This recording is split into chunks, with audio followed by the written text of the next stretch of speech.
Saat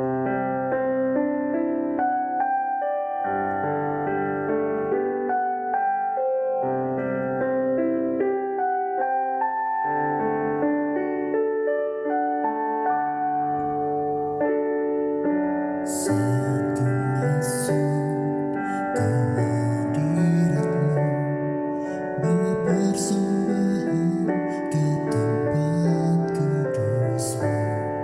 Pujian ku naikkan, semua ku berikan bagi-Mu Allah yang mulia. Kau layakkan ku menghampiri-Mu, melihat tata kemuliaan-Mu Tuhan. Pujian ku naikkan, sembah ku berikan bagi-Mu Allah yang mulia. Oleh kuasa darah-Mu Kau telah tebus dosaku. Kekudusan-Mu melingkupiku. Kasih-Mu mengalir memulihkan hidupku. Sungguh besar anugerah-Mu, Kau selamatkan hidupku. Ku menjadi ciptaan yang baru oleh kuasa darah-Mu.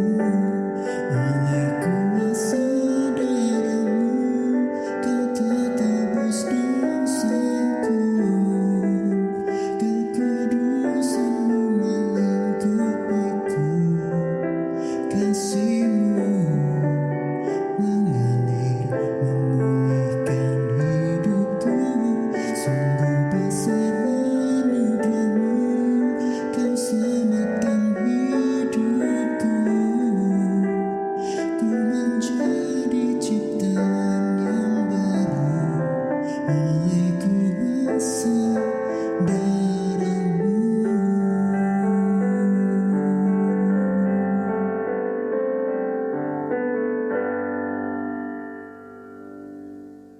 Shalom, jemaat damai yang dikasihi dan tentu mengasihi Tuhan Yesus pula.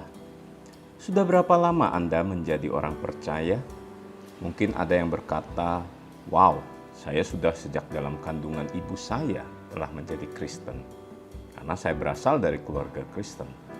Atau barangkali ada yang berkata, saya baru saja beberapa tahun ini. Bagi yang sudah lama menjadi orang percaya, pasti sangat hafal dengan berbagai aturan dan tata keagamaan serta kebiasaan Kristen. Saudaraku, Sapaan Damai Sejahtera hari ini akan bawa kita kepada sebuah perenungan dengan tema Tanda Lahiriah. Firman Tuhan pada hari ini terambil dari Galatia 6 ayat 11 hingga 18. Saya akan membacakannya buat kita semua. Galatia 6 ayat 11 hingga 18. Lihatlah bagaimana besarnya huruf-huruf yang kutulis kepadamu dengan tanganku sendiri. Mereka yang secara lahiriah suka menonjolkan diri, merekalah yang berusaha memaksa kamu untuk bersunat, hanya dengan maksud supaya mereka tidak dianiaya karena salib Kristus. Sebab mereka yang menyunatkan dirinya pun tidak memelihara hukum Taurat, tetapi mereka menghendaki supaya kamu menyunatkan diri agar mereka dapat bermegah atas keadaanmu yang lahiriah. Tetapi aku sekali-kali tidak mau bermegah selain dalam salib Tuhan kita Yesus Kristus. Sebab olehnya dunia telah disalibkan bagiku dan aku bagi dunia. Sebab bersunat atau tidak bersunat tidak ada artinya, tetapi menjadi ciptaan baru itulah yang ada artinya.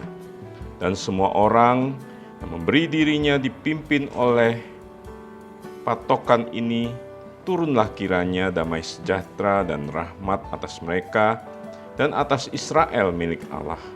Selanjutnya janganlah ada orang yang menyusahkan aku, karena pada tubuhku ada tanda-tanda milik Kristus.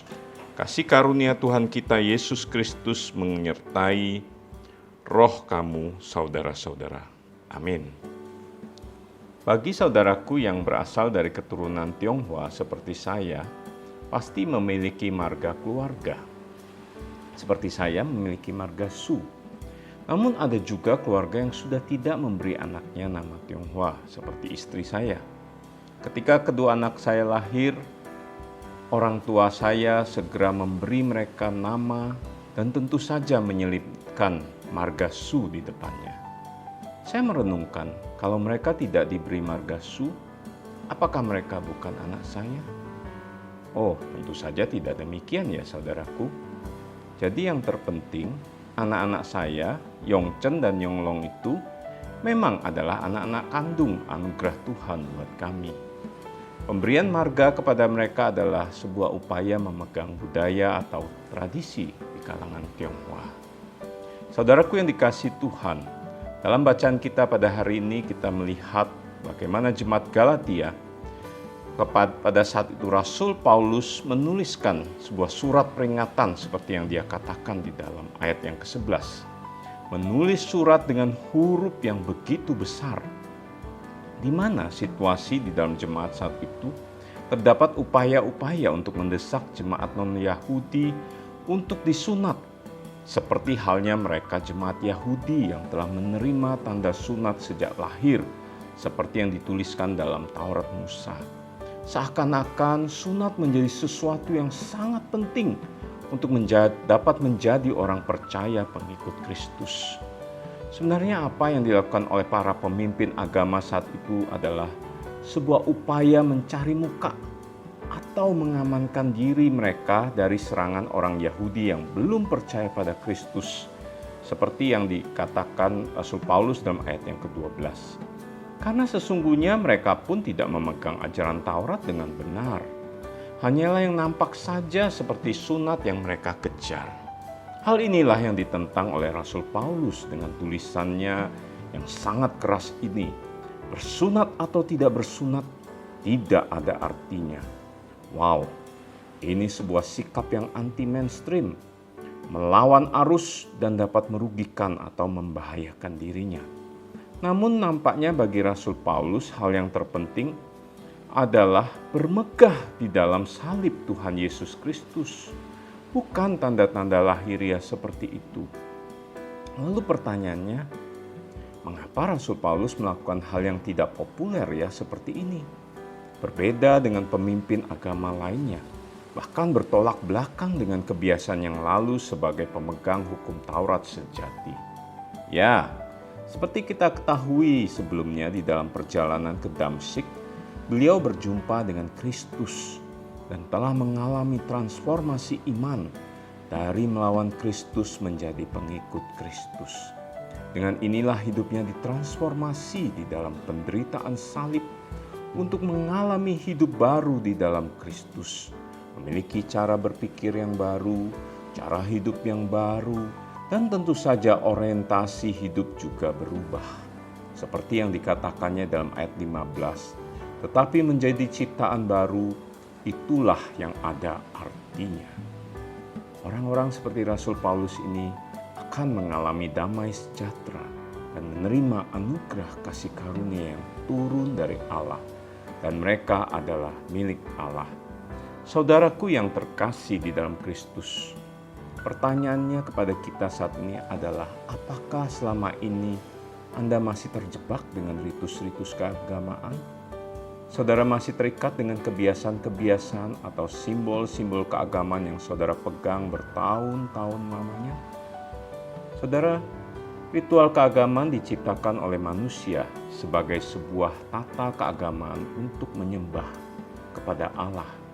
Sehingga apabila ada ritual keagamaan menjadi yang terpenting dan bukan lagi membawa kita kepada pengenalan dan kedekatan akan Allah, maka ingatlah akan peringatan Rasul Paulus ini.